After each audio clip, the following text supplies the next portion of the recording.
Milan have been dreadful in Serie A. But don't they surprise you in moments? The Real Madrid game in the Bernabeu, Exactly. It's there for them when they can sit back and they're very sound defensively and they can break it on the counter or in transition. They were super effective that way.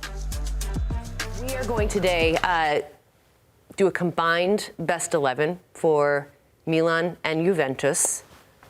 Put them together, and we're going to do this kind of like collectively. Okay. And see what that might look like. So we're going to start, it's going to be in a 4-3-3, is that correct? Yep. We decided on 4-3-3, and we're going to start with the goalkeeper situation. So we've got Mike Maignan versus Michele Di Gregorio.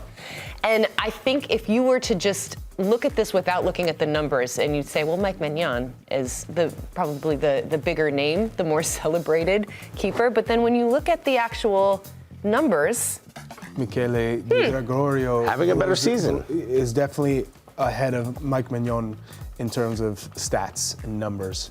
And he's had an incredible season. He's made some big saves. But I would tend to argue that Juve's back line and defensive structure is better than Milan's at the moment. So Mike Maignan has had to deal with disasters, trying to put out fires and save the team. So I get Di Gregorio's having a phenomenal season. Yeah. But for me, in terms of talent, I think Mike Maignan is the better. the upside is higher with Mike Maignan. I can't disagree, but if we're going to do it based on this season, then I have to go with Di Gregorio simply because he's having a better season. I agree with Charlie's logic.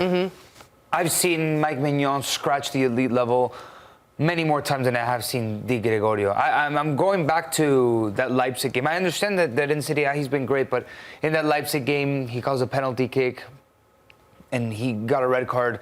It was a difficult moment that Juve was able to overcome, but I do think you need to give a lot of their defensive success credit to the backline as well, because they've conceded the least amount of goals in Serie A. They don't concede a lot.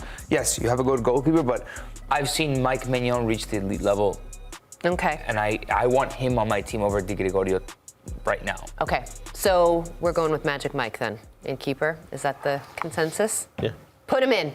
Put him in. Lock it up. All right, so let's move on to the back line. And as we keep talking about, Juventus has been very, very stingy this season. They've allowed the fewest amount of goals in Serie A. So we've got, I think there's one lock that we can all agree on. Left back, Teo Hernandez. I'd say that's the one lock. Oh, I thought you were going to say Emerson Royale right back. No. Nicolo Savona, I would take at that right back spot. Absolutely. Defensively sound. We've seen Emerson Royal, and sure, he looks calm and confident on the ball, but defensively, he gets caught out of position far too much. He makes poor decisions on the ball as well. So for me, I would go with 3 of the 4 being Juve players, given how good they've been.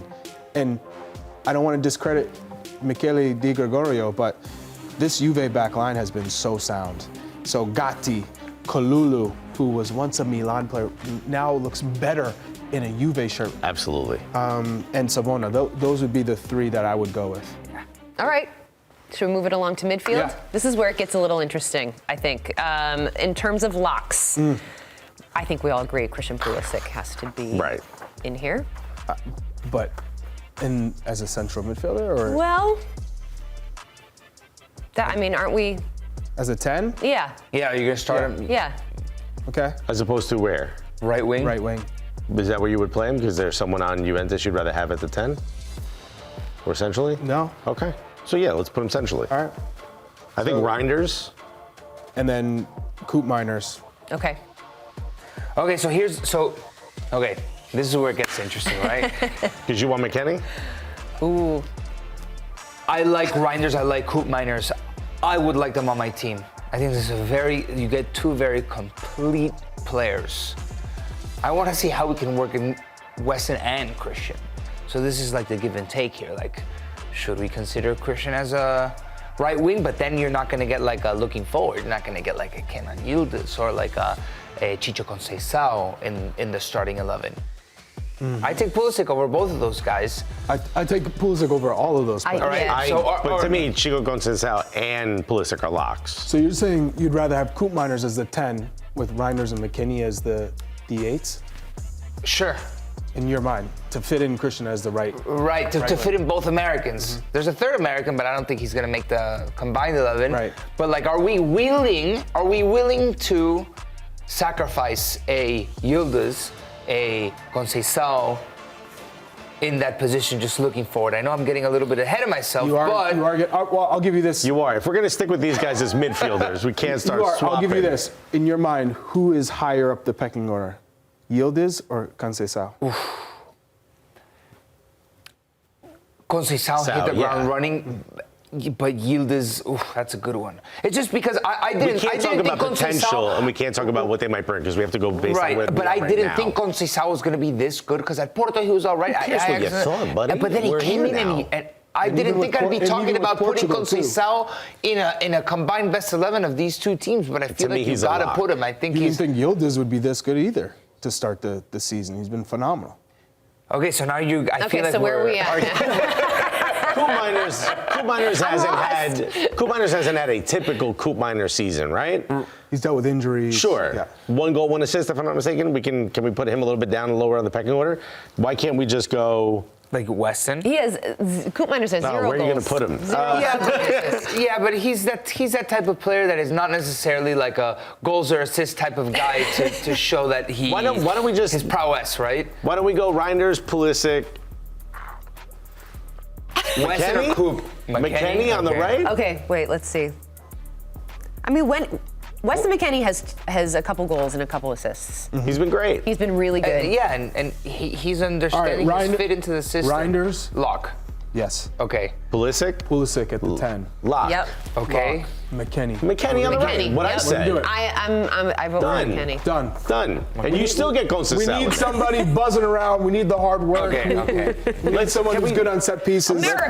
Let's skip ahead. Let's go Lau, Conceição. Y'all tell me who the 10 should be. Pulisic. I mean the 9, my bad.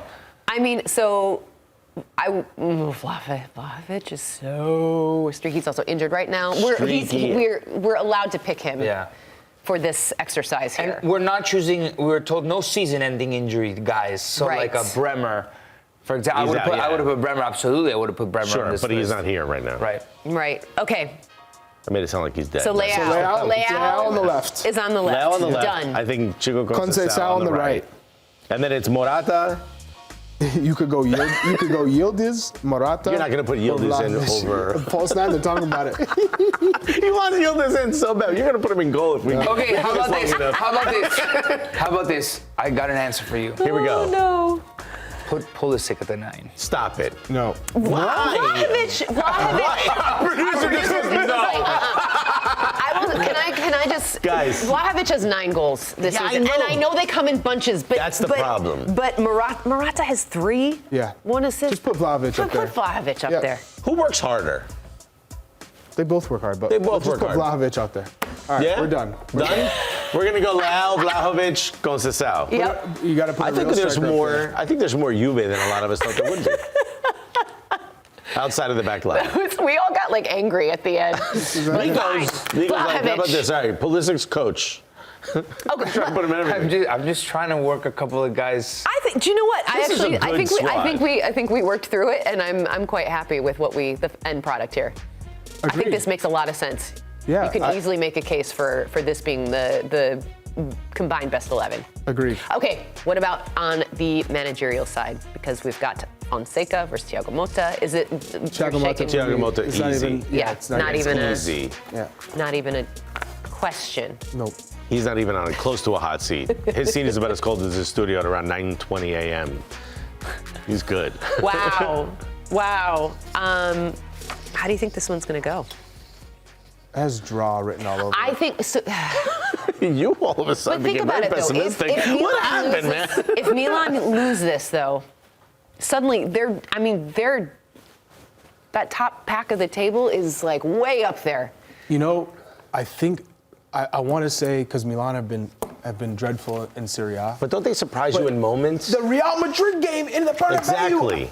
It's there for them when they can sit back and they're very sound defensively and they can break it on the counter or in transition.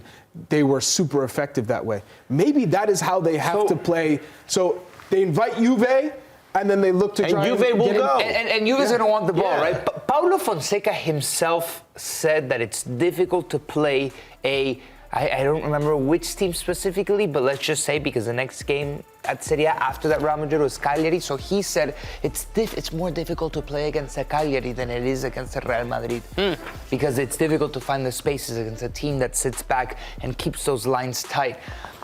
I understand his sentiment. I don't necessarily It's a dumb thing to say.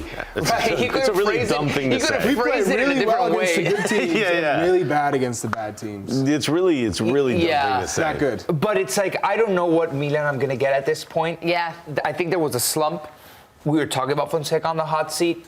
He wins these like pinpoint games that buy him time. Is this one? Is They're this like one of those anomalies. pinpoint games? Is this? Could be. But it feels. Prove to me that those pinpoint games aren't anomalies.